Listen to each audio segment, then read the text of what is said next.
Ողջույն ձեզ հայեր ջան, այսօր ես կցանկանամ ներկայացնել մեր ազգի ազատամարտիկներից մեկի մասին, աղբյուր Սերոպի մասին, նրան դավադրաբար հավերժացրել են նոյեմբերի 1-ին և ինչու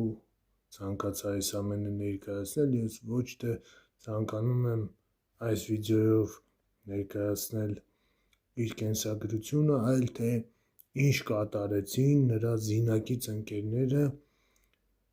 դավադրաբար աղբյուր Սերոպին սպանելուց հետո։ Մեծ հայդուկի մահվանից հետո Անդրանիկն ու Գևորգ Չաուշը հետամուտ են լինում բոլոր դավաճաններին, որ կրեն իրենց արժանի պատժը։ Առաջինը որոշում են պատժել դավաճան Ռես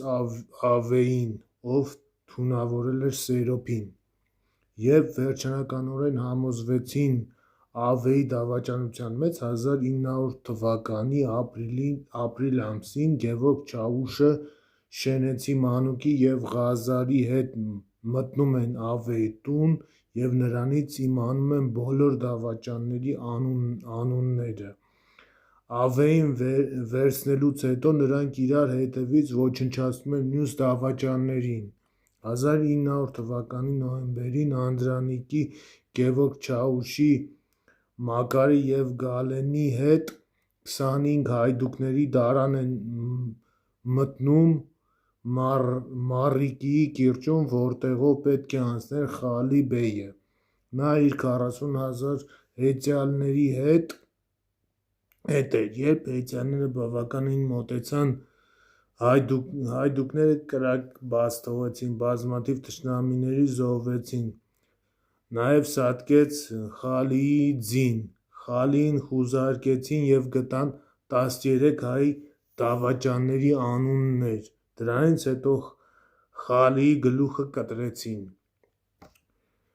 Այսքանը իմ հայազգ, ես այսքան ցանկանում այս վիդեոյի ընթացքում ներկայացնել և հետագայում ավելի մանրամասն կներկայացնեմ մեր ազգի հերոս աղբյուր Սերոպի մասին։ Շնորհակալություն դիտելու համար, ավելի հետաքրքիր մանրամասնություններ կցույց տամ հետագայում։